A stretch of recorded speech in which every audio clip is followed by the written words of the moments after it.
ओ बाबा तेरी मुरली बड़ी है निराली, ओ बाबा तेरी मुरली बड़ी है निराली। ओम शांति। 14 दिसंबर 2024। बाबा के महावाक्य। मीठे बच्चे, तुम्हारे पास मन मना भव और मध्याजी भव के तीक्ष्ण बाण हैं। इन्हीं बाणों से तुम माया पर विजय प्राप्त कर सकते हो। प्रश्न: बच्चों को बाप की मदद किस आधार पर मिलती है? बच्चे बाप की शुक्रिया किस रूप से मानते हैं? उत्तर: जो बच्चे जितना बाप को प्यार से याद करते, उतना बाप की मदद मिलती है। प्यार से बातें करो, अपना कनेक्शन ठीक रखो, श्रीमत पर चलते रहो तो बाप मदद करता रहेगा। बच्चे बाप की शुक्रिया मानते, बाबा आप परम धाम से आकर हमें पतित से पावन बनाते हो, आपसे हमें कितना सुख मिलता है। प्यार में आंसू भी आ जाते हैं। ओम शांति। बच्चों को सबसे प्रिय हैं माँ और बाप, और माँ बाप को फिर बच्चे हैं बहुत प्रिय। अब बाप जिसको त्वमेव माताश्च पिता कहते हैं, लौकिक माँ बाप को तो कोई ऐसे कह न सके। यह महिमा है जरूर, परंतु किसकी है यह कोई जानते नहीं।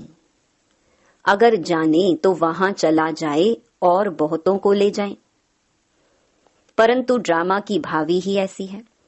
जब ड्रामा पूरा होता है तब ही आते हैं। आगे मूवी नाटक होते थे। जब नाटक पूरा होता था तो सभी एक्टर्स स्टेज पर खड़े हो जाते थे। यह भी बेहद का बड़ा नाटक है। यह भी सारा बच्चों की बुद्धि में आना चाहिए। सतयुग, त्रेता, द्वापर, कलयुग, यह सारी सृष्टि का चक्र है। ऐसे नहीं मूल वतन सूक्ष्म वतन में चक्कर फिरता है। सृष्टि का चक्कर यहाँ ही फिरता है। गाया भी जाता है एक ओमकार सतनाम। यह महिमा किसकी है? भल ग्रंथ में भी सिख लोग महिमा करते हैं। गुरु नानक वाच अब एक ओमकार, यह तो उस एक निराकार परमात्मा की ही महिमा है। परंतु यह लोग परमात्मा की महिमा को भूल गुरु नानक की महिमा करने लगते हैं। सतगुरु भी नानक को समझ लेते हैं। वास्तव में सृष्टि भर में महिमा जो भी है उस एक की ही है, और कोई की महिमा है नहीं। अभी देखो, ब्रह्मा में अगर बाबा की प्रविष्टता नहीं होती तो यह कौड़ी तुल्य है। अभी तुम कौड़ी तुल्य से हीरे तुल्य बनते हो परम पिता परमात्मा द्वारा। अब है पतित दुनिया, ब्रह्मा की रात्रि। पतित दुनिया में जब बाप आते हैं और जो उनको पहचान लेते हैं वह उन पर कुर्बान जाते हैं। आज की दुनिया में तो बच्चे भी धुंधकारी बन पड़ते हैं। देवताएं कितने अच्छे थे, अभी वह पुनर्जन्म लेते लेते तमो प्रधान बन गए हैं। सन्यासी भी पहले बहुत अच्छे थे, पवित्र थे, भारत को मदद देते थे। भारत में अगर पवित्रता ना हो तो काम चिता पर जल जाए। सतयुग में काम कटारी होती नहीं। इस कलयुग में सब काम चिता के कांटों पर बैठे हुए हैं। सतयुग में तो ऐसे नहीं कहेंगे, वहां यह पॉइजन होता नहीं। कहते हैं ना, अमृत छोड़ विष काहे को खाए। विकारी को ही पतित कहा जाता है। आजकल मनुष्य तो देखो 10-12 बच्चे पैदा करते रहते हैं, कोई कायदा ही नहीं रहा है। सतयुग में जब बच्चा पैदा होता है तो पहले से ही साक्षात्कार होता है। शरीर छोड़ने के पहले भी साक्षात्कार होता है कि हम यह शरीर छोड़ जाकर बच्चा बनूंगा। और एक बच्चा ही होता है, जास्ती नहीं। लौ मुजीब चलता है। वृद्धि तो होनी है जरूर, परंतु वहां विकार होता नहीं। बहुत पूछते हैं तब वहां पैदाइश कैसे होती है? बोलना चाहिए वहां योग बल से सब काम होता है। योग बल से ही हम सृष्टि की राजाई लेते हैं, बाहुबल से सृष्टि की राजाई नहीं मिल सकती है। बाबा ने समझाया है, अगर क्रिश्चियन लोग आपस में मिल जाएं तो सारी सृष्टि का राज्य ले सकते हैं, परंतु आपस में मिलेंगे नहीं। लॉ नहीं कहता। इसलिए दो बिल्ले आपस में लड़ते हैं तो माखन तुम बच्चों को मिल जाता है। श्री कृष्ण के मुख में माखन दिखाया है, यह सृष्टि रूपी माखन है। बेहद का बाप कहते हैं, यह योगबल की लड़ाई शास्त्रों में गाई हुई है, बाहुबल की नहीं। उन्होंने फिर हिंसक लड़ाई शास्त्रों में दिखा दी है, उनसे अपना कोई संबंध नहीं है। पांडवों कौरवों की लड़ाई है नहीं। यह अनेक धर्म 5000 वर्ष पहले भी थे जो आपस में लड़कर विनाश हुए। पांडवों ने देवी देवता धर्म की स्थापना की। यह है योग बल, जिससे सृष्टि का राज्य मिलता है। माया जीत जगत जीत बनते हैं। सतयुग में माया रावण होता नहीं, वहां थोड़े ही रावण का बुत बनाकर जलाएंगे। बुत चित्र कैसे कैसे बनाते हैं, ऐसा कोई दैत्य व असुर होता नहीं। यह भी नहीं समझते 5 विकार स्त्री के हैं और 5 विकार पुरुष के हैं। उनको मिलाकर 10 शीश वाला रावण बना देते हैं। जैसे विष्णु को भी 4 भुजाएं देते हैं। मनुष्य तो यह कॉमन बात भी समझते नहीं है, बड़ा रावण बनाकर जलाते हैं। मोस्ट बिलवेड बच्चों को अभी बेहद का बाप समझाते हैं। बाप को बच्चे हमेशा नंबरवार प्यारे होते हैं। कोई तो मोस्ट बिलवेड भी है तो कोई कम प्यारे भी हैं। जितना सिकीलधा बच्चा होगा उतना जास्ती लव होगा। यहाँ भी जो सर्विस पर तत्पर रहते हैं, रहमदिल रहते हैं, वह प्यारे लगते हैं। भक्ति मार्ग में रहम मांगते हैं ना, खुदा रहम करो, मर्सी ऑन मी। परंतु ड्रामा को कोई जानते नहीं है। जब बहुत तमो प्रधान बन जाते हैं तब ही बाबा का प्रोग्राम है आने का। ऐसे नहीं ईश्वर जो चाहे कर सकते हैं या जब चाहे तब आ सकते हैं। अगर ऐसी शक्ति होती तो फिर इतनी गाली क्यों मिले, वनवास क्यों मिले। यह बातें बड़ी गुप्त हैं। श्री कृष्ण को तो गाली मिल ना सके। कहते हैं भगवान यह नहीं कर सकता, परंतु विनाश तो होना ही है, फिर बचाने की तो बात ही नहीं। सभी को वापस ले जाना है, स्थापना विनाश कराते हैं तो जरूर भगवान होगा ना। परम पिता परमात्मा स्थापना करते हैं किसकी? मुख्य बात तुम पूछो ही यह कि गीता का भगवान कौन। सारी दुनिया इसमें मूंझी हुई है। उन्होंने तो मनुष्य का नाम डाल दिया है। आदि सनातन देवी देवता धर्म की स्थापना तो भगवान बिगर कोई कर नहीं सकता। फिर तुम कैसे कहते हो श्री कृष्ण गीता का भगवान है? विनाश और स्थापना कराना किसका काम है? गीता के भगवान को भूल गीता को ही खंडन कर दिया है। यह बड़े ते बड़ी भूल है। दूसरा, फिर जगन्नाथपुरी में देवताओं के बड़े गंदे चित्र बनाए हैं। गवर्नमेंट की मना है गंदे चित्र रखने की, तो इस पर समझाना चाहिए। इन मंदिरों पर कोई की बुद्धि में यह बातें आती नहीं हैं। यह बातें बाप ही बैठ समझाते हैं। देखो बच्चियां कितना प्रतिज्ञा पत्र भी लिखती हैं, खून से भी लिखती। एक कथा भी है ना, श्री कृष्ण को खून निकला तो द्रौपदी ने अपना चीर फाड़कर बांध दिया। यह लव है ना, तुम्हारा लव है शिव बाबा के साथ। इनका ब्रह्मा का खून निकल सकता है, इनको दुख हो सकता है, लेकिन शिव बाबा को कभी दुख नहीं हो सकता, क्योंकि उनको अपना शरीर तो है नहीं। श्री कृष्ण को अगर कुछ लगे तो दुख होगा ना, तो उनको फिर परमात्मा कैसे कह सकते? बाबा कहते मैं तो दुख सुख से न्यारा हूं। हाँ, बच्चों को आकर सदा सुखी बनाता हूं। सदा शिव गाया जाता है, सदा शिव सुख देने वाला कहते हैं।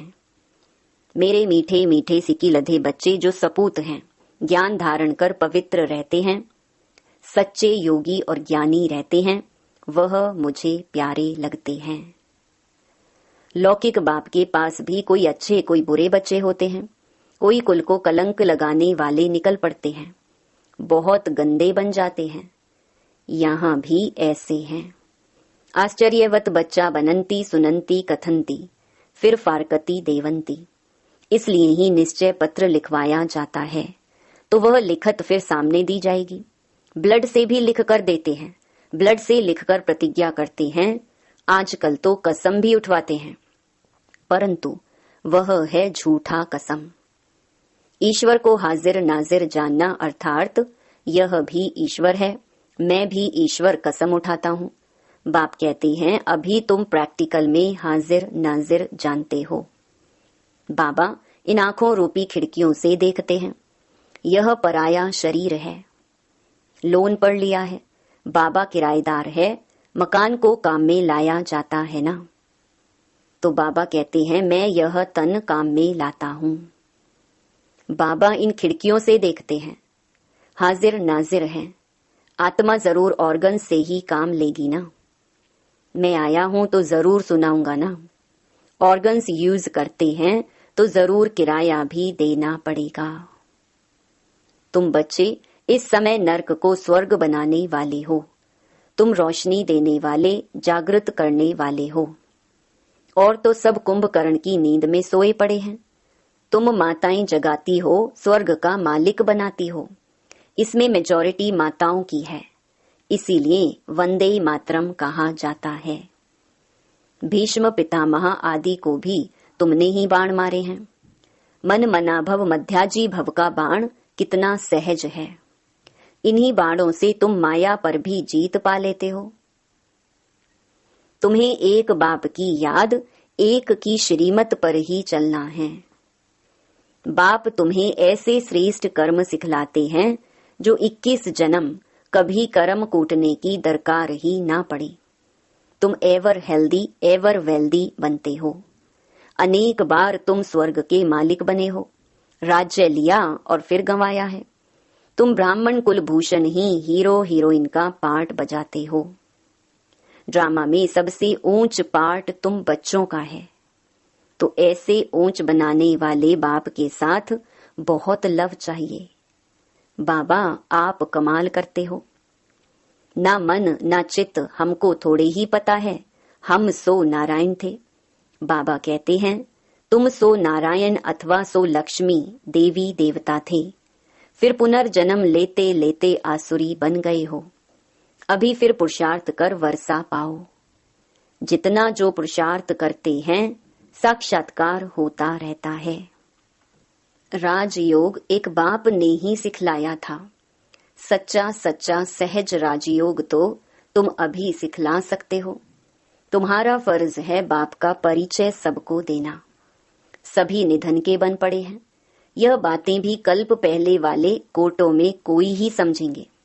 बाबा ने समझाया है, सारी दुनिया में महान मूर्ख देखना हो तो यहाँ देखो। बाप जिनसे 21 जन्म का वर्षा मिलता, उनको भी फारकती दे देते हैं। यह भी ड्रामा में नूंद है। अभी तुम स्वयं ईश्वर की औलाद हो, फिर देवता, क्षत्रिय, वैश्य, शूद्र की औलाद बनेंगे। अभी आसुरी औलाद से ईश्वरीय संतान बने हो। बाप परम धाम से आकर पतित से पावन बनाते हैं, तो कितना शुक्रिया मानना चाहिए।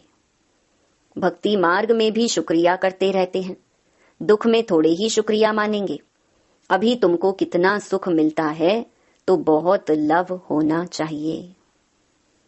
हम बाप से प्यार से बातें करेंगे तो क्यों नहीं सुनेंगे। कनेक्शन है ना। रात को उठकर बाबा से बातें करनी चाहिए। बाबा अपना अनुभव बतलाते रहते हैं। मैं बहुत याद करता हूँ। बाबा की याद में आंसू भी आ जाते हैं। हम क्या थे, बाबा ने क्या बना दिया है। तत्त्वम। तुम भी वह बनते हो। योग में रहने वालों को बाबा मदद भी देते हैं। आपे ही आंख खुल जाएगी, खटिया हिल जाएगी। बाबा बहुतों को उठाते हैं। बेहद का बाप कितना रहम करते हैं। तुम यहाँ क्यों आए हो? कहते हो बाबा भविष्य में श्री नारायण को वरने की शिक्षा पाने आए हैं, अथवा लक्ष्मी को वरने लिए यह इम्तिहान पास कर रहे हो। कितना वंडरफुल स्कूल है, कितनी वंडरफुल बातें हैं। बड़े ते बड़ी यूनिवर्सिटी है, परंतु गॉडली यूनिवर्सिटी नाम रखने नहीं देते हैं। एक दिन जरूर मानेंगे, आते रहेंगे, कहेंगे बरोबर कितनी बड़ी यूनिवर्सिटी है। बाबा तो अपने नैनों पर बिठाकर तुमको पढ़ाते हैं, कहते हैं तुमको स्वर्ग में पहुंचा देंगे। तो ऐसे बाबा से कितनी बातें करनी चाहिए। फिर बाबा बहुत मदद करेंगे, जिनके गले घुटे हुए हैं उनका ताला खोल देंगे। रात को याद करने से बहुत मजा आएगा। बाबा अपना अनुभव बतलाते हैं, मैं कैसी बातें करता हूँ। अमृत वेले बाप बच्चों को समझाते हैं, खबरदार रहना, कुल को कलंकित नहीं करना, 5 विकार दान में दे फिर वापस नहीं लेना। अच्छा, मीठे मीठे सिकिलधे बच्चों प्रति माता पिता बाप दादा का याद प्यार और गुड मॉर्निंग। रूहानी बाप की रूहानी बच्चों को नमस्ते। धारणा के लिए मुख्य सार। पहला, बाप का प्रिय बनने के लिए रहमदिल बन सर्विस पर तत्पर रहना है। सपूत आज्ञाकारी बन सच्चा योगी व ज्ञानी बनना है। दूसरा, अमृत वेले उठ बाप से बहुत मीठी मीठी बातें करना है, बाप का शुक्रिया मानना है। बाप की मदद का अनुभव करने के लिए मोस्ट बिलवेड बाप को बड़े प्यार से याद करना है। वरदान, सदा उमंग उत्साह में रह, मन से खुशी के गीत गाने वाले अविनाशी खुश नसीब भवा। आप खुश नसीब बच्चे अविनाशी विधि से अविनाशी सिद्धियां प्राप्त करते हो। आपके मन से सदा वहां वहां की खुशी के गीत बजते रहते हैं। वहां बाबा, वहां तकदीर, वहां मीठा परिवार, वहां श्रेष्ठ संगम का सुहावना समय। हर कर्म वहां वहां है, इसलिए आप अविनाशी खुश नसीब हो। आपके मन में कभी वाय आए क्यों मैं नहीं आ सकता। वाय के बजाय वहां वहां और आय के बजाय बाबा बाबा शब्द ही आता है। स्लोगन, जो संकल्प करते हो उसे अविनाशी गवर्नमेंट की स्टैंप लगा दो तो अटल रहेंगे। ओम शांति।